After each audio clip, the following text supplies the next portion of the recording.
See You at the Top, Zig Ziglar, the how to book that gives you a checkup from the neck up to eliminate stinking thinking and avoid hardening of the attitudes. What's it about? Widely regarded as a classic of the self help genre, See You at the Top 1975 is a step by step guide to achieving personal success. These blinks arm you with psychological and behavioral tools such as positive thinking and goal setting, which will help you live in enriching social, professional, and spiritual life. Who's it for? Christians seeking career guidance, entrepreneurs and freelancers, self help aficionados.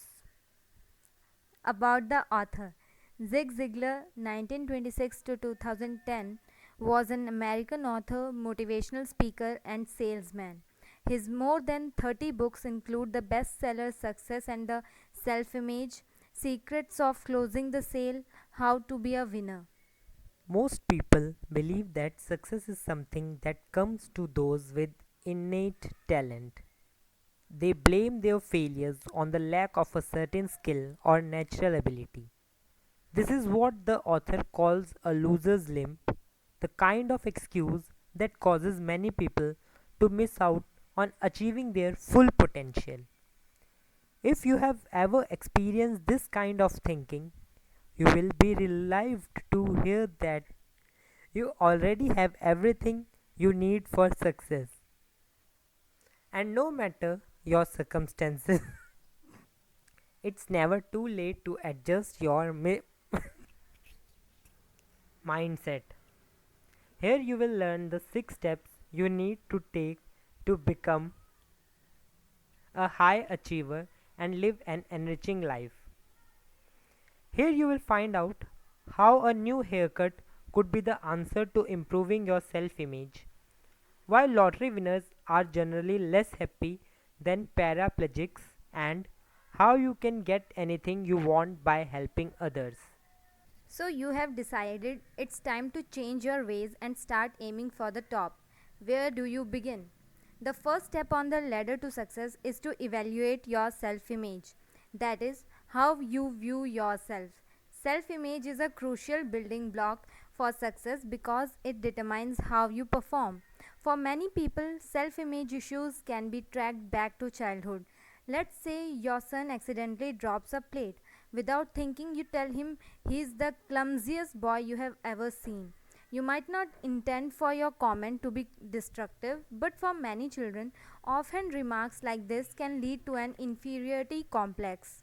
When parents, teachers, or friends imply that a child is inept, that child might come to believe that he doesn't deserve good things in life, such as love or success.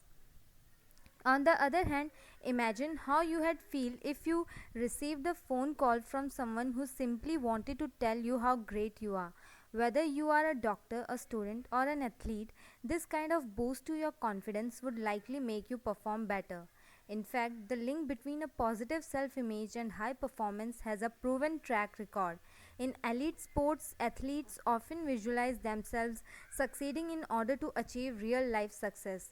Top golfers, for example, see themselves sinking their ball into the cup before they even tee up. But developing a positive self image can be hard. This is especially true for children who not only face criticism from parents and teachers but also feel the weight of society's emphasis on appearance. Multiple surveys have found that over 95% of young Americans would opt to change some aspect of their physical appearance.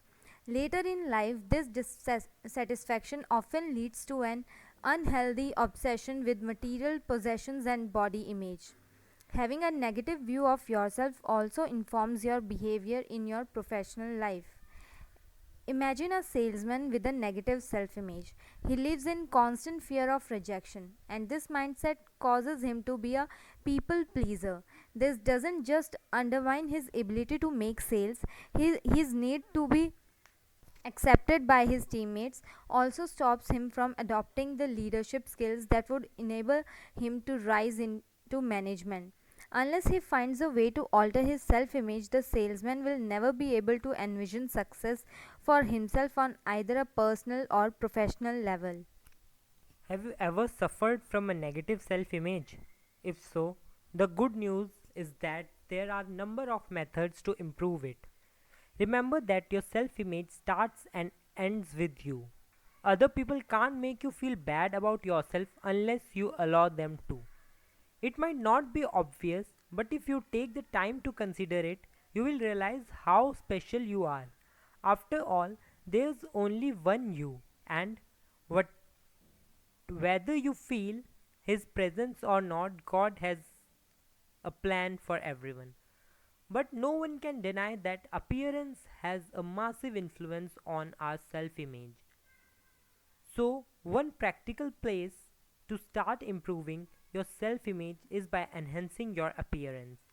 Whether you are a man or a woman, a new haircut or outfit can work wonders for how you view yourself. Just think about how women look when they leave a beauty salon. Armed with a new haircut or makeup, women get confidence boost that's immediately apparent in the way they hold themselves. And while men might not like to admit it, wearing a new suit has the same effect.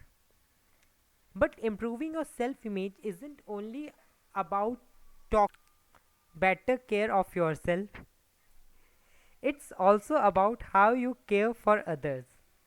Spending time helping people who need it creates an immediate sense of satisfaction and can serve as a reminder to feel gratitude. This in turn improves the way you see yourself. You can experience this by volunteering for the Red Cross, visiting someone with a disability or illness, or simply helping children cross the road. If you need some extra inspiration, try reading biographies or autobiographies of successful people who contributed to other people's well being. Learning about Martin Luther King Jr., Abraham Lincoln, or Booker T. Washington is a great way to inspire you to find success by being altruistic. You might also try reading or listening to works by motivational speakers or preachers such as Ma'am McCulloch or John Maxwell, both of whom have dedicated their lives into inspiring the best in other people. The author has first hand experience of the power of looking to others' stories for inspiration. During a particularly rough period while he was struggling salesman, he read The Power of Positive Thinking by Dr. Norman Vincent Peale. This book helped him see that it was up to him to improve his situation. Later, he dedicated his life to helping others and accept themselves in their own journeys toward success. The price of success is much lower than the price of failure. So, helping other is crucial to boosting your self image. But what about the people you care for the most? The second step on your journey to success is improving your relationships. According to the author, you can achieve anything you want if you make the time and effort to help others. That begins with how you perceive and treat the people around you. Whether they realize it or not, most people treat others according to how they see them, and in some cases, your behavior toward a person could deeply impact their future. In an experiment led by Dr. Robert Rosenthal at Harvard University, two groups of students were assigned to two separate teachers. The first teacher was told that their group came from average backgrounds and had average level of intelligence. The second teacher was told that their group consisted of geniuses. As it turned out, both groups of students were actually average students, but at the end of the year, the students that were treated like geniuses were an entire school year ahead of other group. As with most things in life, when it comes to relationships, you reap what you sow. Since you should treat people the way you want to be treated, the best approach to developing relationships is to look for the good in others. Ironically, many people treat strangers politely while still making abrupt and hurtful comments in one of their most important relationships, their marriage. But with a simple change in mindset, it's easier than you might think to keep this relationship thriving. Think of it as courting your husband or wife even though you are already married. By applying the mindset you had when you were dating your spouse, you will have an easier time remembering the reason why you married them in the first place. But there are also plenty of practical things you can do to strengthen your marriage. Try starting each day by reminding your spouse of your love for them. You can also surprise them by calling them in the middle of the day for a few minutes, if their schedule permits, or by sending a love letter. He or she will appreciate the gesture, especially if it's unexpected. Creating goals is a powerful tool for getting what you want out of life. Yet many people fail to harness it, usually because of how they go about it. Setting goals, step number 3 on your road to success, demands hard work and concentration. Here's how you do it. The first thing you have to do is be as specific as possible. Vague or arbitrary goals, such as simply wanting to lose weight or earn a lot of money, rarely materialize. This is why you need to quantify your goals. How much weight do you want to lose? Or how much money do you want to make? Second on the list is to give yourself a timeline long enough to take inevitable obstacles into account. Say you give yourself a year rather than 2 months to earn $1 million. With the right mindset, you could manage to achieve this even after facing a major setback such as an illness. With these two caveats in mind, start writing down your goals. Consider your financial and career aspirations as well as your physical, mental, spiritual, personal, and family goals. Ideally, you should strive to achieve a goal in each category of your life so that you'll feel balanced. But if you are new to goal setting, starting with just one is fine. In order to reach your goal, break them down into actionable increments that you can execute on a daily basis. This helped the author when he realized that he wanted to slim down his 202-pound figure. The author decided that he wanted to be 165 pounds within the next 10 months. In fact, he even wrote this number in a book of his, due to be published in 10 months' time, to add an extra incentive. As soon as the author decided that he wanted to lose weight, he started going out for a run at the sound of his alarm clock every morning. Each day he ran a little further, starting with a block and incrementally working his way up to 5 miles. He later added in some calisthenics, and soon the results became apparent. On average, the author lost just 1.9 ounces a day, but after 10 months he had lost a whooping 37 pounds. And since he carried out the goal over a long period of time, he developed healthy habits and was thereby able to maintain the weight loss for good. Even when you make the effort to reach your goals, life will often bring unexpected obstacles your way. While you can't stop these situations from arising, you can control your response to them. That brings us to the fourth step on the stairway to success, adopting a positive attitude. Unlike your self image, which is about your view of yourself, your attitude is your approach to the rest of the world. According to one Harvard University study, 85% of our accomplishments can be attributed to attitude, while only 15% is derived from technical expertise. Yet, more often than not, people sabotage this 85% by engaging in unproductive thinking, or as the author calls it, stinking thinking.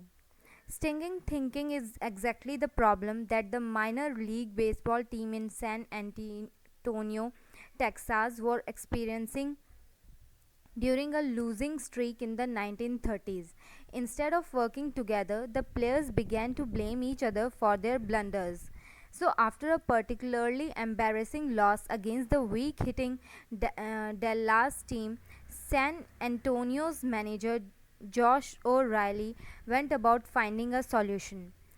O'Reilly told the players that he had asked a faith healer named Slater to bless two of their bats so that they would win the pennant in the Texas League Series.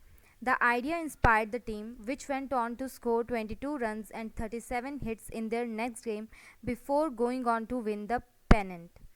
If you want a game winning attitude, you don't need to wait for someone else to motivate you.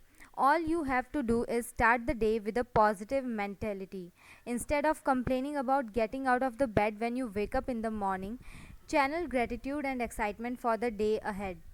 Unfortunately, we live in a negative society that is pervaded by a glass half empty mentality.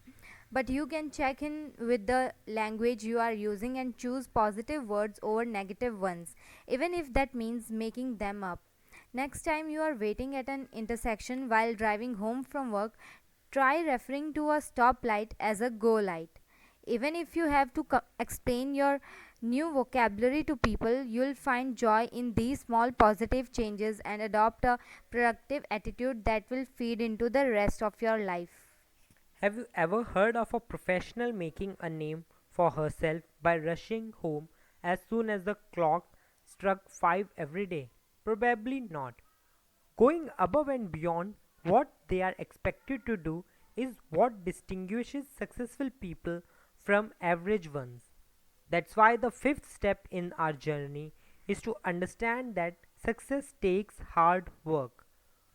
Funnily enough, on the rare occasions where someone get a big break without working for it, the joy of winning turns to painful disappointment. On September 4, 1994, John Stossel aired a program on ABC News about multi-million dollar lottery winners. He found that 1 year after their lucky draw, most of these lottery winners were unhappier than people who had been paralyzed following a severe injury. In fact, one survey conducted about televised quiz show winners in the 1960s found that within 7 years, those who had earned even more than $75,000 from game shows were financially no better off than before their win. As the saying goes, give a man a fish and you will feed him for a day, but teach a man to fish and you will feed him for a lifetime. Successful people know there's no free lunch if you want to make it to the top. Rather than expecting work to come to them or waiting for their big break, they apply their positive attitude and strive to excel in their professional life every day. So, if you really want to make it big, prepare to work more than normal 40-hour work week. That doesn't necessarily mean you'll see results immediately. In fact, many people give up at the first sign of failure before their careers can take off. What these people don't realize is that failure is an inevitable part of the journey to success. Just consider President Harry S. Truman, who experienced failures in both the oil business and the clothing business before making a name for himself in politics.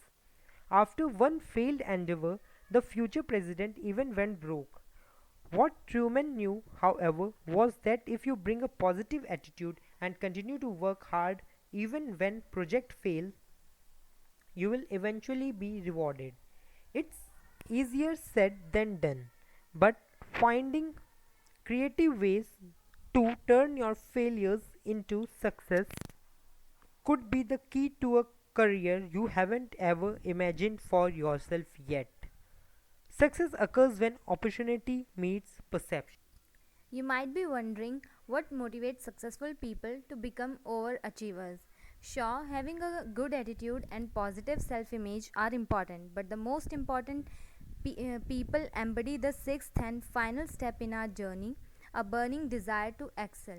In many cases, desire can give you the ability to win against the worst of odds. That's what happened to the American boxer Billy Misk.